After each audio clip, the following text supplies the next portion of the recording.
The stage road ran like a pale scar through cactus and stone, the sun laying a hard hand on everything it touched.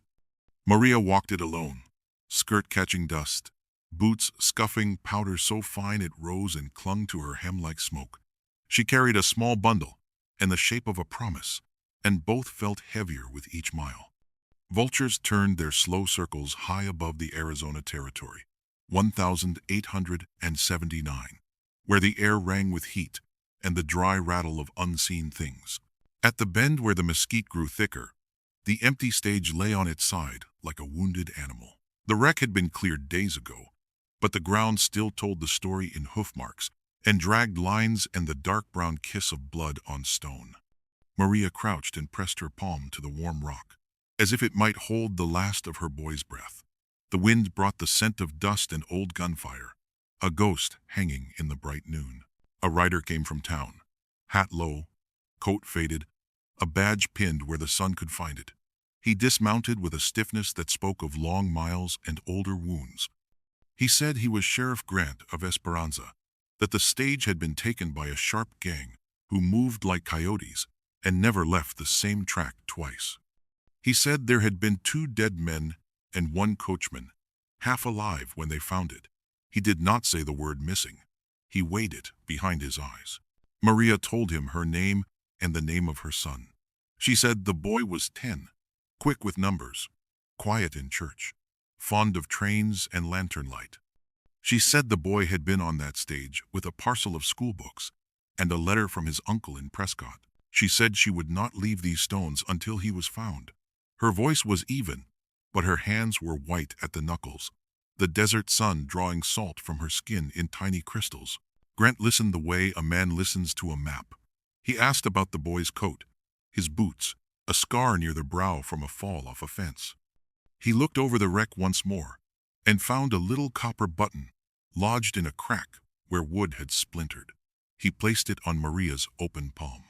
He said they would start with the river, because men who take always go where water waits. He saddled again and held the reins out to her like a bridge. She took them and climbed up behind him without asking leave, her cheek near the rough cloth of his coat, the horizon bright and unforgiving ahead. They rode toward town, while the wind combed the grass and the sky burned a clean blue that held no mercy. The bell at the small church rang the hour. The telegraph tapped its thin song. The promise she carried settled deeper, as if the road itself had taken some of the weight. Esperanza was a handful of buildings braced against sun and emptiness, a hotel with a porch that held the afternoon in shade, a blacksmith whose hammer sang like a steady heart, a store that smelled of flour and kerosene, and the sheriff's office with bars that glinted dull in the hot light. Grant led Maria to the pump. She worked the handle and watched water leap clear as glass and fall into the tin dipper, cold as a small miracle. The drink steadied her. The sound steadied him. He said she could rest in the boarding house while he rode the river, and she said she would ride the river too. He told her the canyons were rough, that the gang liked to hide where a man's voice came back wrong. She said her voice had been wrong since the stage went on without her boy, and she had no more to lose by echoing into stone. He looked at her then, straight on, and saw a courage that did not ask applause. It unsettled him in a way he had not felt since the war, when a field could turn to thunder under a morning sky. By late day they were following a narrow trail toward the Verde, the smell of water already in the air, green threading a promise through red rock. Grant named plants as they passed them, as if each were an old neighbor. Ocotillo with little flames at its tips, prickly pear with fruit that stains fingers, cottonwood by the bends where fish hold to shadow. He did it to fill the space where memory tried to speak, the memory of a woman's laugh and a winter fever that took it away. They made camp near the river, in a scoop of sand, cupped by willow. The lantern burned a soft circle. Crickets played their thin fiddles. Maria warmed beans in a pan and tore a heel of bread and said her boy liked to count the stars until he lost track and fell asleep. Grant said stars did not like to be counted, that they slipped from numbers like fish from a poor net. He did not smile when he said it, but his voice had a gentler edge. In the night a coyote called, high and lonely. Maria sat up and listened, her hand on the small cross at her throat. Grant lay awake, with eyes on the lantern's faint breath. He told himself he would ride at dawn, and he would ride alone. He told himself a woman with sorrow was a storm a man could not outrun. Morning came anyway, pale and cool, river mist lifting like a prayer. He found he had 2 horses ready and a second canteen filled. The river was a teacher who spoke in stones and bends. They followed it as sun climbed and fell, the light changing the skin of the land hour by hour. Grant showed Maria how to read fresh sign, how a scuffed heel prints wider than an old track, how a twig snapped and left green speaks of passage in the last day. They found where 4 horses had come down to drink and moved on with wet beards and wide bellies. They found the ash of a small fire and a tin can with beans baked hard to its rim. Grant touched the ash and said last night. He looked at the footprints and said one small pair among them. Maria knelt and placed her palm beside the small print. She did not cry. She pressed her mouth tight, then stood and began to move with a new purpose, as if the trail had placed a string in her hand and asked her to follow. The river braided and unbraided. Her skirt caught burrs. Her boots found blisters, and then found callus. When the heat grew high, Grant led them into a canyon slit, where shade held like a secret, and the air smelled damp. They ate jerky and half an orange, the taste bright and clean after dust. Evening came with wind in the cottonwoods, and a quick dance of swallows over the water. They made a second camp in a rocky fold. Maria cleaned the pan with sand and river water until it shone dull. Grant checked his rifle by lantern, running a cloth through the barrel, with the slow care of a man who has learned the price of hurry. He spoke little. She did not press him. Their silence had the shape of work, not resentment. On the 3rd morning, they found a print with a chip in the heel, just like the boots the coachman had described before his breath ran out. Grant's gaze sharpened. The trail left the river toward a low ridge spotted with cholla. Up there the wind sang thin through spines. Down here the river kept saying, yes, yes, yes to the stones. Maria looked from the water to the ridge and chose without wavering. The canteens were filled. The horses pushed into the slope. By late afternoon, the sky piled clouds in the west. Heat broke into a rattle of thunder that walked from peak to peak. The first fat drops spat dust into dark freckles. Then the rain took the land in both hands. The 2 of them and the horses found a shallow cave cut by time, its roof blackened by old fires, its floor snug with old ash and blown leaves. They watched the storm pour its heart out at the canyon mouth. Lightning stitched the far hills. The smell of wet creosote lifted and wrapped them both in a green comfort that felt like a memory they shared without knowing it. When the rain eased, the desert breathed a cool the color of tin. In that soft hour, a single whistle carried on the wind, 3 notes, then hush. Grant looked at Maria and held up 2 fingers, then pointed to the saddle horses and the cave's shadow. She understood. He moved like a part of the rock, slipping across the slope toward the sound. She stood with the horses, hand at each nose, speaking the small words that calm a living thing when the world feels too large. The whistle had come from a wash, a 1/4 mile off. Grant lay along a ridge of stone and looked down into mesquite and boulder. He saw them then, the gang smaller than the stories, men reduced to edges by hunger and weather. 4, just as the river had said. A small figure sat between 2 of them, hands bound but back straight. The boy's face was set more like a man's than a child's, a lesson the desert teaches without mercy. Grant felt a door inside him he had kept barred since the fever winter. It lifted on its hinges. He let it lift. He returned to the cave at dusk, spine stiff with the old pain. Maria did not ask what he had seen. She looked into his eyes and found the answer there. They ate in short bites. The lantern stayed down. He told her they would move at first light and take the wash's lip, that the men below were jumpy and thin on bullets. He told her to stay back when the time came. She listened, then spoke of a winter in Sonora when her husband had gotten fever, and she learned what staying back had bought her. He lay quiet with that sentence between them. Before sleep found them, the talk slipped from plans to the narrow bank where memory waits. Maria told him about the day she came north with a wagon train. her boy a bundle in her arms, her husband singing soft to keep fear from growing teeth. The trade had been leather, tools, small barrels of nails that towns need when they begin to dream of permanence. One morning, a cloud of dust grew on the road behind, and men rode out of it the way bad weather rides out of a far ridge. Her husband stood at the wagon tongue with both hands raised and a prayer in his mouth. A shot cut the prayer in two. She did not speak of the rest. She only said she had learned to hear the difference between a man who looked and a man who saw. Grant sat with his back to the cave wall and looked at his boots as if they could tell him something he did not know. He spoke of the war then, not in the words, "Men trade for beer on a warm night," but in the slow, measured lines of someone counting losses. He said a field can look like a lake when bayonets shine, and a man can lose his sense of weight when a friend falls. He said he had come home with lungs that held too much smoke and a heart that had learned to step aside from joy, because joy is the first thing danger takes.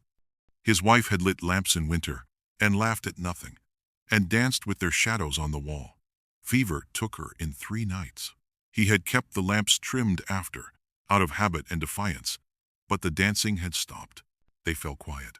The river below spoke in its sleep. The land exhaled. Out there, somewhere in the scrub and stone, a boy sat bound and listened to men talk about who they were before they were this. Dawn came pearl gray, then warm gold, and set a narrow road across their faces. Grant stood into it and felt the weight in his chest shift. He buckled his belt with hands that did not shake. He looked at Maria and saw not a widow asking for rescue, but a partner who knew the cost of sunrise. They moved before the sun cleared the ridge, stepping from rock to leave less sign. The wash was a crooked throat carved by rain, with mesquite for teeth and shadow for a tongue. Grant signaled a halt and set Maria where a basalt shelf overlooked the camp. He handed her a short spencer with a clean oiled scent, placed her palm on the stalk, and taught the breath to take before the squeeze. She listened close, her cheek near his shoulder. Their closeness was a quiet animal, neither of them named. In that hush, the boy lifted his head at the scrape of a boot below. One of the men had risen to piss against a stone. Another coughed a hollow cough that spoke of too many nights in cold ground. The leader, a wiry fellow with a bandana bleached pink by sun, stirred the coals of their little fire and stared at nothing, as if nothing had been his companion for too long. Grant began with a word, not a shot. He stood where they could see him and spoke in an even tone that carried like water. He told them there were rifles aimed, and a badge behind them, and a rope waiting in town they might avoid if they set the boy free and walked away with empty hands. He told them the river was close and the gallows closer. The bandana man laughed, but the sound lacked weight. He said the territory was large and the law was small. He said a boy could fetch coins south of the border, no ropes there worth fearing. The boy looked up and saw Grant on the rim, and gave a half smile that was all courage and no sense of odds. The first shot came from a man whose nerves had shaken him thin. It cracked the air and nicked stone near Grant's boot. Maria's eyes flashed toward the sound. She steadied her breath, the way he had taught her, set the front sight where it needed to be, and kissed the trigger. The man's hat flew. He dropped behind a boulder and stayed there, counting his heartbeats. Grant's rifle spoke then, clean and final. The bandana man spun to the dirt, hand to his shoulder where blood bloomed like a red flower. The wash turned wild for a handful of breaths, smoke and curses and the ringing of iron on stone. Then quiet took hold, sudden and sure, the way a mother takes a child from a dangerous edge. The men lay still or crawled from the wash with hands high. The boy scrambled like a jackrabbit, straight toward Grant, who caught him with one arm and pushed him to the rocky hollow where Maria waited. Maria pulled the child close. She touched his cheek, his brow, the little scar above the eye, as if checking a list written by love. He said he had found the copper button on the coach and had kept it to bring her luck. She slipped the button into her bodice and nodded once, a prayer answered with breath still trembling. Grant tied the men with their own belts and a length of rope from his saddle roll. He looked at Maria then, and the look held more than thanks. It held the sense of a wall lowering between rooms. He had kept his sorrow in one, and his duty in the other. This woman had walked through both and swept the floor clean without asking leave. He felt lighter and afraid of the lightness, the way a man fears ice when spring comes too early. They brought the prisoners down to the river and set a small camp where willow made a poor shade. The wounded bandana man muttered about a pardon that would never come. The thin man with the shaken hands stared at the sky, like a creature surprised to find it still there. Grant sent Maria and the boy to the shade with water and jerky, while he walked the perimeter and listened for what the land might say. It said the heat would be a hammer by noon, and storms might build her by late day. It said coyotes watched from the hill. It said nothing of mercy. That was for people to decide. News traveled quicker than horses. Before noon, a pair of riders from Esperanza found them by the river's bend, dust-white and eager with talk. One said the gang had friends in town who liked to drink with danger, men who might take a jail wagon for a challenge and a game. The other had eyes only for the badge and the boy. He spoke a prayer of thanks that sounded like a curse, then offered to help guard the prisoners. Grant weighed their faces and put each where he would do the least harm. Maria watched him measure men and felt the old weariness of a widow whose safety had once been bartered by weaker voices. She stood and told him he could trust her to watch the boy and the water while he set a plan. He nodded, but the way his jaw held said he was fighting another thing too, a small inward gnaw that kept repeating the old rule of keeping one's heart behind a wall. Their looks met across the small camp and struck a spark that both pretended not to see. By the second dusk they set out for town, prisoners roped to saddles, the boy riding before Maria, his back straight with new pride. They reached Esperanza under a sky the color of bruised peach, lanterns blooming one by one along the street. People came to porches and spoke the names of the captured, like birthdays said backward. Grant walked the men into the jail and shut the iron with a flat sound that pleased no one but duty. That night the street stayed awake too long. A bottle broke. A piano in the hotel bar thumped the bones of a tune. Somewhere a dog barked with the rhythm of warning. Maria lay on a narrow bed in the boarding house and stared at the cracked ceiling, the cool night air breathing through a thin curtain. In the next room, the boy slept with one hand on the copper button. Somewhere deeper in town, a man who had not been at the river counted coins and promises and sharpened a look like a knife. The conflict was not over. It had only changed shape. Grant sat in his office with the lamp turned low and a cup of coffee that had forgotten heat. He thought of the wash, of the steady sound of her breath at his shoulder, of the boy's quick smile, and of his wife's winter cough that had made the house a place where sound refused to stay. He felt something pulling him forward and something else pulling him back, like a river splitting around a rock. When the clock clicked past midnight, he stood and checked the jail again. One prisoner stared at the floor. Another stared through him. Duty stared back from the iron rails. The storm came near dawn, not from the sky, but from men. 3 horses pounded up the street, while lamps still glowed faint behind curtains. Bandanas were pulled up. Hat brims dipped low. A shotgun flashed, and the jailhouse window burst like a sudden shout. Grant was already moving, sleep forgotten, rifle in hand, boots quick on the plank step. The first rider took a shot that cut air near his ear. The second swung a rope for the barred door. The third dismounted with a crowbar and a heart full of borrowed courage. Grant fired once, and the rope fell from the latch like a broken snake. He fired again, and the crowbar rang off stone, the man's hand jerking back like a string had been yanked. The street woke in bursts, windows opening, voices rising. The hotel piano falling silent as if it too had gone to the window. A second wave came from the dark between buildings, the kind of men who prefer the edges of a fight. They moved for the back door, and Grant read it in their feet. Maria had woken at the first shot. She crossed the hall, took the boy by the shoulder, and told him to keep low and quiet, to stay behind the bed and count heartbeats if counting helped. She took the small Spencer and moved to the stairs, with a calm that surprised the boarders who huddled in nightshirts near the landing. She stepped onto the porch as the eastern sky began to show the first thin ribbon of light. She saw the shadow men at the jail's rear, and swung her breath into the sight, as if it were a dance step she knew by soul. Her first shot cracked and sent one into a stack of rain barrels. Water spilled like sudden rain, soaking dust and courage. Her second cut a hat clean across and left its owner sitting in a puddle that took the fight from him. Grant, hearing the shots from a new angle, charged the jail's backside and met two men in the narrow yard. The first came with a knife and found a forearm and the hard lesson of a knee. The second came with the look of someone who had learned nothing yet and learned it now at the butt of a rifle. Inside, the prisoners yelled and shook the bars and bit at hope. The bandana leader pressed his wound against iron and watched the yard fight with bright, hungry eyes. He shouted the names of men who were not there. He promised rewards that would never be paid. He was loud for the sake of loudness, and sound alone cannot lift steel. The crisis broke like storm cloud cut by wind. The men who had come to break the jail saw their dawn and did not like its shape. They scattered the way quails scatter, each for his own bush.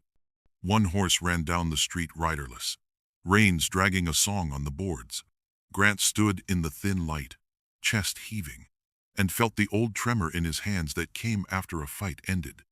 Maria stepped into the street, with smoke lifting from the small rifle.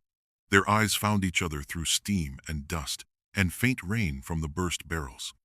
The town watched the wires crisscrossing between them, the kind that are not strung by any telegraph but carry news anyway. Morning rose clean, the storm of men blown out like a candle. People swept glass into tidy piles. The blacksmith hammered a bar straight again and called it a small sin forgiven. The storekeeper mopped water from his doorway and smiled at the shine left behind. In the jail, the bandana man sat quiet, his eyes tired. He asked for a preacher. Grant sent for one, without asking questions that already knew their answers. Maria and the boy sat on the boarding house porch, with 2 cups of coffee and a tin of sweetened milk that felt like holiday. The boy talked fast, as if he had saved every word since the wash, and now had to spend them before they soured. He described the camp, the long walk away from the river, the way the leader had a habit of brushing dust from his sleeve like it were a living thing. He spoke of fear, the way boys speak of a storm they have outrun, proud and a little ashamed of the pride. Grant came to the porch and nodded at the boy first, then at Maria. He told the boy he had been brave, and he told Maria he was grateful in a voice that had no badge in it, only man. She said the town should be grateful too, for a sheriff who knew when to use words and when to let iron speak. He looked away at that, toward the blue line of the hills, as if praise were a bright thing he could not look at straight. They walked to the cedar shade behind the church where the ground held old stones and older names. The preacher knelt with the bandana man and did what preachers do when they are called at odd hours. The rest of the gang kept quiet and small. The boy stood with Maria and leaned into her side, the way children lean into weathered walls, trusting their strength.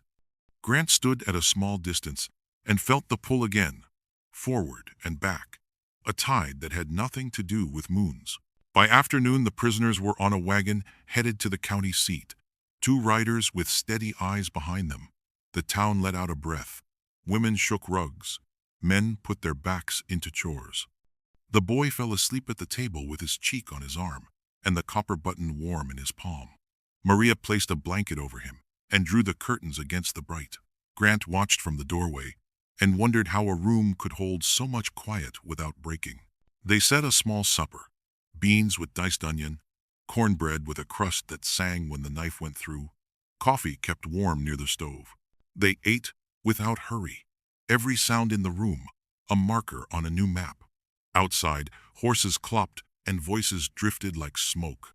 Somewhere beyond hearing, the river kept its vow to move, and the hills held their patient lines against the sky. Trouble seldom ends clean. Rumors came up the road on light feet, from ranch hands with saddlebags full of news, from a telegraph whose key tapped faster than the town's heart. Word said the gang's friends were gathering in a canyon north, men who did not like that iron had held their fellows. Word said a larger hand might try to sweep the chessboard before the county seat could lock its doors. Grant listened to all of it and sifted what mattered. He told Maria he would ride north to see the canyon with his own eyes. He told her she should take the boy west to a cousin in Wickenburg and wait there under a roof with wider walls. Maria looked toward the hills and then at the boy. She said she would not run again, not while the man who saved her child rode toward risk with no one watching his back. Grant said he had deputies, and she said he had men to ride beside him perhaps, but not a soul to remind him that life waits at the end of the road and that a man rides different when he remembers that. He wanted to argue. He found he could not. The truth in her words bent his pride, like heat bends a distant track. They made ready at dawn, the air cool and sweet, the street washed clean of the night's dreams. The boy hugged Maria, then hugged Grant, quick and fierce, and then again, lingering. He said he would polish the copper button each morning and keep a lantern lit at the window by sundown. He said he would count stars until he lost track and fall asleep anyway. Maria stood very still. Grant felt a sting in his eyes that surprised him. They rode out with 2 deputies and a pack mule carrying coffee, rope, and the good pan. The desert opened like a rough book. Saguaro stood like silent readers along the way, their arms casting long, thin shadows across the pale ground. Ravens followed for a time, their black wings writing crooked lines against the bright. The land lifted and grew teeth. The trail turned mean. A thin wind shaved sweat as soon as it formed. By noon they were looking down into the canyon where rumor had said men gathered. The canyon held nothing but heat and the sound of a hidden spring speaking to stone. Grant sat his horse and studied every shadow as if it might step forward with a gun. Maria watched his face and saw the way his jaw unclenched as fear shifted to patience. He had learned to wait, and waiting was the skill that had saved more men than any quick draw. They camped under a shelf of rock, with a view of the trail in and out. The night felt close and listening. Coyotes spoke in different keys up and down the ridge. The coffee tasted bitter and good. Grant told a small story about a winter dance in a town where snow gathered on hats at the door, and a fiddle made the floor shake with joy. Maria told a small story about a market day in Tucson, where her boy had stared at a sugar candy horse until a kind seller wrapped it and pressed it into his hand. They did not touch. The air between them held the sense of hands not yet taken. Dawn found them where dawn should, awake, quiet, set on the work ahead. The canyon finally yielded men, 3 first, then 5, moving with the awkward stealth of those who think silence is only a matter of careful feet. Grant and the deputies set a net of patience and let the men walk into it. The fight was quick and mean. Maria's rifle spoke once, a clean warning that cut wildness from one man's eyes. By noon the trail was theirs again, the men sent back down under the hard look of rope and iron. On the high ground after, with the wind moving the smell of pine from a stand far above, Grant stood beside Maria and said a thing he had not said to anyone since winter fever bent him low. He said he had forgotten the shape of a day that ends with more hope than pain. He said the boy's laugh had put nails in the boards of a room he had left empty too long. He said he had told himself for years that love was a flame that only burned once, and that the ashes were the only safe thing a man could hold. He said he saw now that ash could be soil if a man let rain find it. Maria did not answer at once. She watched a hawk ride a column of warm air and shift its tail with a small confidence that looked like grace. She said she had been living like a traveler in a station with a bag, always half-packed. She said she had placed her heart in a ledger with 2 columns, loss and duty, and had not written in the third, which has no name and no arithmetic. She said she was tired of sleeping with one boot near the bed. She looked at him then with a steadiness that felt like a hand to his chest. She said the choice before them was not a storybook thing, with trumpets and ribbons. It was a matter of bread and fence and long winters and the slow courage of good work. She said she was willing if he was willing. He stepped close enough that their sleeves brushed. He did not take her hand. He let the hovering word choose them both. He said they would go back to town and tell the boy together. He said he would keep the badge clean and the lamp lit. He said his wife's memory walked in his house still, and that there was room beside it for new laughter if they were kind and patient. He said he had been a man made of iron bars, and he wanted to be wood again, something that creaks and warms and smells of sun when touched. Maria's breath left her in a soft sound that was almost a laugh and almost a sob. She placed her palm flat against his chest for the space of 3 heartbeats, not asking and not apologizing. The wind shifted. The hawk folded its wings and fell and rose again, sure in its hunting. Below them, the trail home began to draw itself out like a line written by a steady hand. The ride back to Esperanza felt different, as if the road had turned from a question to an answer while they were away. Evening found the town in a kind light, lanterns busy, a cook stove scent in the air like company. The boy ran from the boarding house steps the instant he saw them, the copper button tied to a string at his neck. He stopped just short of Grant, then decided against stopping and flew into him, arms tight.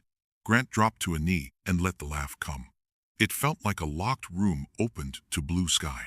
They ate at the small table near the window. 3 plates, 3 spoons, 3 cups, and the life that fits between them. After, they walked to the churchyard where the wind moves the cedar and the stones glow pale. Grant stood beside the marker where winter had left its name and spoke low. Maria stood a pace behind and listened with respect for what came before. The boy watched the sky where the first star showed and began to count without hope of finishing. The bell rang once, a single note that drifted across town like a promise. In days that followed, Grant patched the jail window with fresh iron. Maria found work at the store and found that kindness comes easy to a counter where travelers place their coins and their stories. The boy returned to school with a pencil stub and a grin, the teacher remarking on his figures and his sudden habit of straightening desks before lessons. Evenings brought the little rituals that turn roofs into homes. Lantern trimmed, bread sliced, water carried, a pair of boots placed side by side near the door, the sound of 2 adult voices speaking soft, while a child pretends to sleep and fails at pretending. Not all was smooth. Sorrow has a way of revisiting rooms where it once lived, to check the chairs and the windows and the new paint.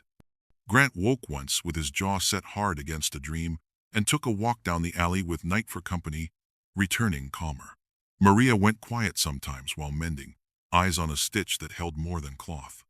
The boy asked hard questions and was answered with the truth wrapped in the grace a child deserves. The town watched gently, as towns do when they sense something tender being built in a place once hollow. Autumn leaned its shoulder into summer and pushed. The hills changed color in ways only the close watchers notice.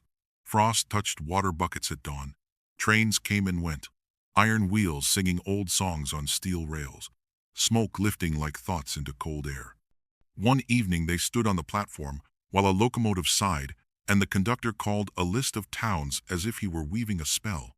Grant stood with his hand near Maria's and did not pull it away when their fingers met. The boy held the copper button and told the engine to be good and strong for whoever rode it next. They walked home along the boardwalk, boot heels clicking a quiet music, lanterns in windows passing like small stars at a friendly height. At the corner, the blacksmith looked up and tipped his hat with a smile a man gives when he recognizes a truth larger than gossip. The dog that belonged to no one and everyone trotted ahead and circled back to be sure they followed. The air smelled clean and hinted at rain that might or might not keep its word. At the house, Grant lit the lamp and adjusted the chimney until the flame found its best shape. Maria set the pan for morning bread. The boy opened his book and placed the copper button on the page like a weight to keep the story from turning before he was ready. A faint wind moved the curtain. Somewhere a long way off, a coyote sang a song that was all loneliness and all belonging, depending on who heard it. They did not make grand vows. They made a simple plan for fence posts and a letter to a cousin and a pie cooling on Sunday, and left the rest to the slow, sure work of seasons. In the quiet between words, love laid itself down like a hard-working horse. After a long day, content, breath steady, ready to rise when called. The future waited at the end of the street, not with trumpets, but with a series of small mornings shaped by hands that had learned what to carry and what to set gently down.